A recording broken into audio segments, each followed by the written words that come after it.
Estamos de volta com mais uma aula. Sou o professor Vanilson. Na aula de hoje nós vamos discutir um pouco sobre arquitetura de software e a estruturação do sistema em camadas. Um tópico super importante para quem deseja construir soluções robustas, reusáveis e de fácil manutenção. Bom, a arquitetura de software deve estar presente no projeto de qualquer solução. E aí vem a pergunta, por que arquitetura? Para tentar responder essa pergunta, a gente pode fazer uma analogia e tentar entender a necessidade de se ter um projeto arquitetural, né? Então aqui tem um exemplo. Isso aqui é uma casa que hoje virou uma atração turística nos Estados Unidos e foi uma casa que foi construída sem nenhuma planta de construção, ou seja, sem pensar em nenhuma arquitetura. E a casa ela tem uma série de elementos que são verdadeiras aberrações, né? Foram décadas de construção, mais de 100 pedreiros envolvidos, nenhum arquiteto. Essa casa ela tem 160 salas, 40 quartos, 6 cozinhas, uma série de coisas aqui que são realmente verdadeiras aberrações, tá? Escadas que não dão para nenhum lugar, enfim, essa casa ela acaba nos mostrando e fica muito evidente isso, a necessidade de se pensar em arquitetura de sistemas. Imagino que até por fora ela é uma casa bonita, né? Mas não tem nenhum projeto que foi considerado durante a construção dessa casa. E aí a gente fazendo analogia na nossa área e arquitetura de software. O que é arquitetura de software? Fica muito fácil da gente entender, ou mais fácil pelo menos, com coisas concretas. Mostrei aí a casa como uma analogia para o que a gente está tentando discutir. Veja, a arquitetura de software ela se preocupa com a estrutura ou estruturas que envolvem componentes, elementos do meu sistema. Como é que esses componentes estão organizados e como eles se comunicam, como eles se interrelacionam. Então, esse é o principal objetivo de uma arquitetura de software. E a arquitetura de software, como eu falei, está presente no design, no projeto de qualquer solução de sistemas. Nem sempre é fácil projetar. Projetar envolve criatividade, envolve avaliação de diferentes opções. Muitas vezes você precisa decidir que framework, que linguagem, que abordagem de banco de dados, por exemplo, você deve utilizar, que biblioteca. E aí é preciso fazer uma avaliação dessas diferentes opções. Isso requer, obviamente, um conhecimento, não só dessas tecnologias e, eventualmente, ferramentas que você venha a utilizar, mas principalmente do contexto da aplicação. Como a gente tem muito falado aqui, desde o início, o contexto ele vai determinar uma série de coisas para a gente. Então, projetar um sistema envolve muitas vezes uma decisão que é, é, que nos traz alguns trade-offs, algumas tensões a serem avaliadas. Por exemplo, existem trade-offs entre diferentes atributos de qualidade. Seriam esses atributos de qualidade? Performance, por exemplo, é um atributo de qualidade. Segurança é um atributo de qualidade. Não é uma funcionalidade do sistema, algo que você clica e agora você tem mais performance ou mais segurança. Não é isso. Não é uma funcionalidade. É um requisito não funcional. E a arquitetura tem muito a ver com isso. A ver com como eu atendo esses requisitos não funcionais. E o projeto de sistemas vai envolver essas decisões. Muitas vezes um sistema que é muito seguro, ele pode degradar a performance, ele tem um desempenho prejudicado. Então, existe um trade-off, uma tensão entre esses atributos de qualidade. E, obviamente, com o passar dos anos, com o passar do tempo, vários problemas passaram a acontecer e são problemas recorrentes. Então, existem alguns princípios que a gente vai discutir aqui e também padrões que surgiram com o tempo e que eles são padrões universalmente aceitos e que são adequados para determinadas situações. É muito importante isso. Todo padrão ele se ele é aplicado para determinadas situações. Não é porque é um padrão que eu vou ter que aplicar de qualquer jeito. Aí vem de novo o que eu sempre tenho comentado com vocês, a questão do contexto. O padrão de projeto ou os padrões de projeto ou padrões arquiteturais, que é o nosso foco aqui, eles visam, obviamente, atender determinadas propriedades e eles têm que ser aplicados com um entendimento muito bom do contexto, né? A respeito desses princípios, né, quais são de fato os principais fatores para um bom design, para um bom projeto? Veja, no desenvolvimento orientado a objetos, né, na programação orientada a objetos, a gente pode destacar dois deles, que é o baixo acoplamento e a alta coesão. O que seria isso? Né? A gente precisa ter um baixo acoplamento e uma alta coesão. A coesão diz respeito a se o meu objeto, o meu elemento ou componente, ele faz o que realmente deveria fazer.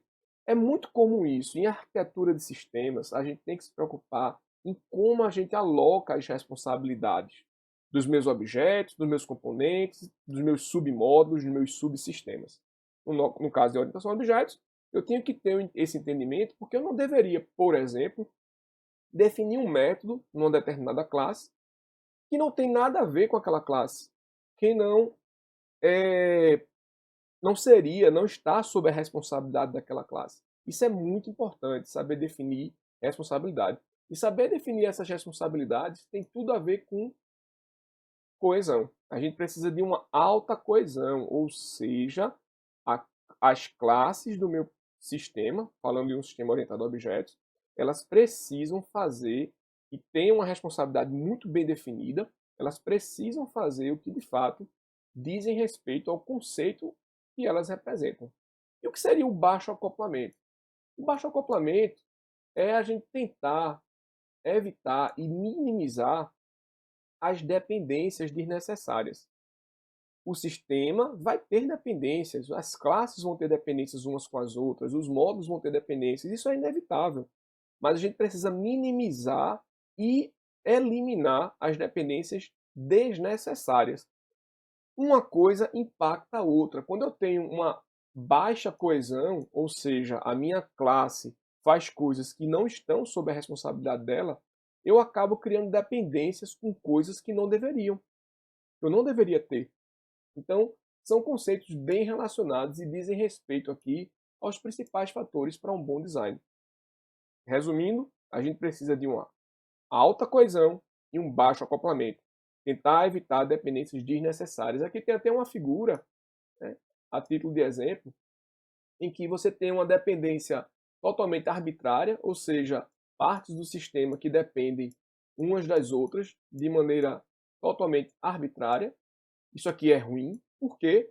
Porque muito provavelmente qualquer mudança em uma parte dessa aplicação vai ter um potencial de gerar impacto no sistema como um todo. Por exemplo, se eu mudar esse elemento daqui, muito provavelmente eu vou gerar impacto em todos os outros elementos que usam este elemento que foi alterado. Obviamente, isso vai acontecer se a mudança que eu gerei, ela inseriu algum bug, algum defeito no sistema. É muito importante você ter regras bem definidas de como deve acontecer essas dependências e a gente tentar evitar dependências desnecessárias. A gente já discutiu um pouco sobre isso. Essas dependências desnecessárias, elas impactam diretamente na facilidade de manter o sistema, no que a gente chama de na manutenabilidade. Bom, tentando resumir aqui, a alta coesão e o baixo acoplamento, as classes elas devem ter um conjunto pequeno e bem definido de responsabilidades, é o que eu falei sobre a alocação das responsabilidades, e devem depender uma das outras o mínimo possível. Ou seja, a gente assume que vai ter dependências, mas essas dependências devem ser minimizadas. E as dependências desnecessárias precisam ser eliminadas. Isso facilita a manutenção do sistema, a compreensão, a legibilidade, a reusabilidade das partes do meu sistema. Além disso, uma outra coisa importante aqui, que diz também respeito aos fatores para um bom design, é a gente evitar ciclos. Ou seja, uma classe, ou no caso de um sistema orientado a objetos, uma classe A depender de uma classe B, ou seja, tem lá um import para uma classe B, e a classe B também depender da classe A. É muito importante a gente tentar evitar esses ciclos, tá? Isso aí é também parte de um princípio para um bom design. Tá? Quem quiser ler um pouco mais, existe um conjunto aí já bem estabelecido de princípios, que é o que a gente chama de GRASP, e aí diz respeito a exatamente isso que eu comentei, né? Ou seja, como é que eu aloco responsabilidades para os meus objetos ou elementos da minha arquitetura, né? De forma mais ampla. Bom, uma vez que a gente aí tem bem estabelecidos os princípios ou os fatores para um bom design, onde é que entram os padrões? Veja, existem diferentes tipos de padrões. A gente tem padrões de gerenciamento, padrões organizacionais, padrões de projeto, que é uma coisa que a gente também vai ver depois, padrões arquiteturais, que é o nosso foco, né? Estilos arquiteturais. Também são conhecidos como estilos arquiteturais. Mas o que de fato é um padrão arquitetural? Peguei aqui uma definição de uma referência que eu vou deixar aí também. O padrão arquitetural, ele é uma solução reusável que ela serve para problemas que ocorrem comumente, ou seja, é uma solução reusável para um problema recorrente. Isso é muito comum, a gente, como eu já comentei, a gente durante o desenvolvimento de uma aplicação, a gente se depara com problemas. Esses problemas muito provavelmente já foram resolvidos por alguém também. E, com o passar do tempo, padrões surgem, ou seja, padrões de soluções, ou seja, soluções reusáveis. Padrões de soluções reusáveis para problemas recorrentes, problemas comuns que comumente acontecem durante o desenvolvimento. No caso dos padrões de projeto, a gente vai encontrar na literatura esse termo aqui também, ó, estilo arquitetural. O que é um estilo? Tentei aqui fazer uma analogia e eu vou explicar os principais elementos de um estilo arquitetural para que a gente discuta e consiga entender o que seria um estilo arquitetural. Bom, de cara, um estilo arquitetural ele representa um conjunto de regras, de restrições que são impostas ao projeto de um produto para a obtenção de propriedades desejadas. Como assim? Eu vou construir alguma coisa e eu estabeleço um conjunto de restrições em que eu não vou desenvolver aquele negócio de forma arbitrária, eu vou ter algumas restrições, alguns constraints, como está aqui em inglês. Esses constraints, essas restrições, limitam o meu desenvolvimento, mas elas limitam visando a obtenção de propriedades benéficas. Vamos tentar entender como é que isso é, por exemplo, um estilo arquitetural na construção civil, só para que a gente consiga entender melhor o que são essas restrições e o que é que eu estou chamando aqui de propriedades benéficas. Bom, vamos imaginar aqui o estilo arquitetural, voltando para cá, ele estabelece um conjunto de restrições que limitam o desenvolvimento e visam obter propriedades benéficas. Imagine aqui um chalé suíço. Um chalé suíço é um estilo arquitetural. Se a gente recorrer aí à arquitetura civil, à construção civil, um chalé suíço é um estilo arquitetural. E o chalé suíço, ele tem uma restrição muito clara para esse estilo. O telhado, por exemplo, deve ser íngreme. Isso é uma restrição, ou seja, eu limito o desenvolvimento de alguma forma do meu produto, da minha construção, do que eu vou construir. O telhado tem que ser íngreme. Mas essa restrição que é imposta ao desenvolvimento desse produto, ela visa, obviamente, obter propriedades benéficas, que no caso do chalé suíço, uma propriedade benéfica é permitir o rápido escoamento da neve. Então veja, a gente pode ter diferentes arquiteturas com o mesmo estilo arquitetural. Vocês perceberem aqui, eu tenho casas com arquiteturas diferentes, mas o estilo é o mesmo. Ou seja, eu consigo enxergar claramente que há um estilo comum entre essas duas construções aqui. Há um conjunto de restrições, né? Nesse caso aqui o telhado íngreme, que visa obter essa propriedade benéfica aqui. Então há um estilo comum. Eu posso ter arquiteturas distintas, porém usando o mesmo estilo. Como é que isso funciona no contexto de software? A gente pode fazer essa mesma analogia. A gente tem diversos estilos arquiteturais, diversos padrões. De novo, um estilo arquitetural, ele pode ser definido como um padrão arquitetural. Então, voltando aqui para o nosso estilo arquitetural no contexto de software, ele também estabelece um conjunto de restrições que vão limitar o projeto, o design do meu software, visando obter propriedades benéficas que, no nosso caso, são os atributos de qualidade. Então, por exemplo, a gente ouve falar muito em arquitetura orientada a serviços, REST, camadas, que é o que a gente vai ver daqui a pouco, arquitetura cliente-servidor. Todas essas arquiteturas, elas limitam a forma como a aplicação vai ser construída, como seus componentes se conectam, como eles se comunicam e como eles se relacionam.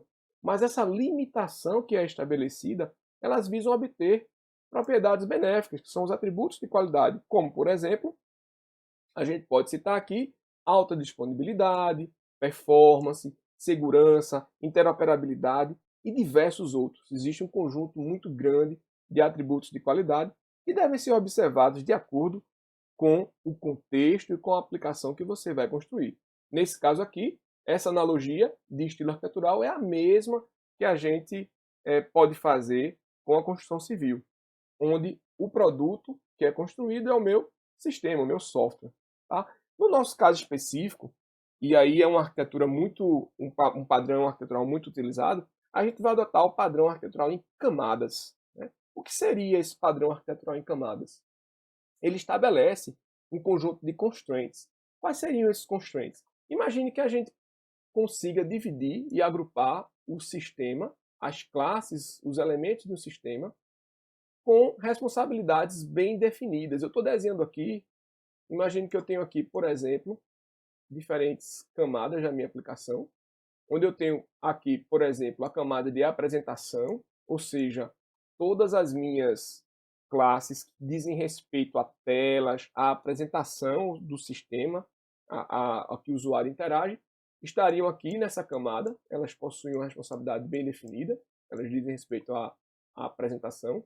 Aqui, imagine que eu vou chamar aqui camada de negócio, depois eu vou mostrar uma figura um pouquinho melhor do que esse meu desenho, onde você tem as classes que implementam as regras do meu negócio. Pensando lá no sistema bancário, a gente vai ter uma classe que vai fazer as verificações, se o cara é de maior, se não é, se tem saldo na conta, se não tem. Isso tudo são regras de negócio. E por fim aqui uma camada que eu vou chamar aqui de camada de dados, ou seja, é a camada que diz respeito à manipulação dos dados do meu sistema.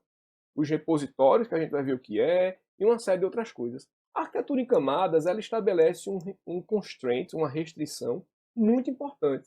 Ela estabelece o seguinte, que as dependências entre as classes, elas devem ser feitas apenas no sentido da camada superior para a camada inferior, nunca o contrário. Então eu nunca deveria ter, por exemplo, uma classe na minha camada de dados, uma classe cuja responsabilidade seja manipular dados, eu nunca deveria ter uma dependência dela com a camada de apresentação, por exemplo. Isso aqui seria inaceitável. Isso aqui não diz respeito à não atende à restrição imposta pela arquitetura, pelo estilo em camadas. Por quê? Porque o estilo estabelece que a dependência tem que ser de cima para baixo. E aí fica uma pergunta, por que essa dependência é ruim? Imagine que se eu tivesse essa dependência, ou seja, uma classe na camada de dados, pudesse receber como parâmetro uma tela do sistema. No dia que eu quisesse reusar apenas essa parte aqui em um outro contexto, em um outro sistema S2 aqui, imagine que eu estou com um sistema aqui S1, e eu quero usar essa mesma camada de dados no sistema S2. Se eu tenho essa dependência daqui de baixo para cima, essa dependência aqui, eu, consequentemente, teria que levar também junto essa camada de apresentação, as telas e tal. Mas imagine que esse meu sistema S2, as telas vão ser diferentes. Eu não quero, por exemplo, fazer as mesmas telas que eu fiz aqui. É uma outra tecnologia. Eventualmente eu vou usar aqui uma aplicação móvel para que o cara interaja, ou uma aplicação na web. Então, seria muito complicado a gente pensar no reuso disso daqui. Ou seja, a arquitetura em camadas, ela estabelece um constraint, que é esse daqui, mas ela visa uma propriedade ou propriedades benéficas. Quais são? Vamos aqui para o próximo slide. Está muito claro o constraint que eu falei, né? As dependências de cima para baixo. Aqui, vocês estão percebendo que tem mais camadas, isso vai depender do sistema e da aplicação, né? Mas quais são os atributos de qualidade? Eu aumento a coesão. Por quê? Porque as minhas classes elas vão ter responsabilidades bem definidas. E essas responsabilidades dizem respeito ao que de fato elas deveriam fazer. Eu consigo ter aqui uma maior reusabilidade, que tem a ver com o que eu falei sobre tentar reaproveitar a camada de dados em um outro sistema. Ela vai facilitar a manutenção do meu sistema, porque a partir do momento que eu tenho essas dependências bem definidas, eu acabo tendo também um baixo acoplamento. E a gente já comentou lá atrás que esse baixo acoplamento ele é benéfico para manutenibilidade, para facilitar a manutenção do sistema. Enfim, a arquitetura em camadas, a gente pode dizer que é um estilo arquitetural. Ele pode ser usado em arquiteturas distintas, porém o estilo, que seria o meu padrão arquitetural, ele é o mesmo. É muito parecido com aquela questão lá do chalé suíço. Eu tenho diferentes arquiteturas, diferentes casas com o mesmo estilo. Então é um estilo que pode ser usado no desenvolvimento de qualquer aplicação que necessite de uma alta reusabilidade, uma fácil manutenção e uma série de outras coisas, de atributos de qualidade que esse estilo nos traz, tá bom? A gente vai continuar com essa aula, mas a ideia desta introdução foi ter um conceito muito bem estabelecido sobre o papel de arquitetura em sistemas e, ao mesmo tempo, discutir a arquitetura, a estruturação do sistema em camadas, que a gente vai entrar em mais detalhes na aula seguinte, ok?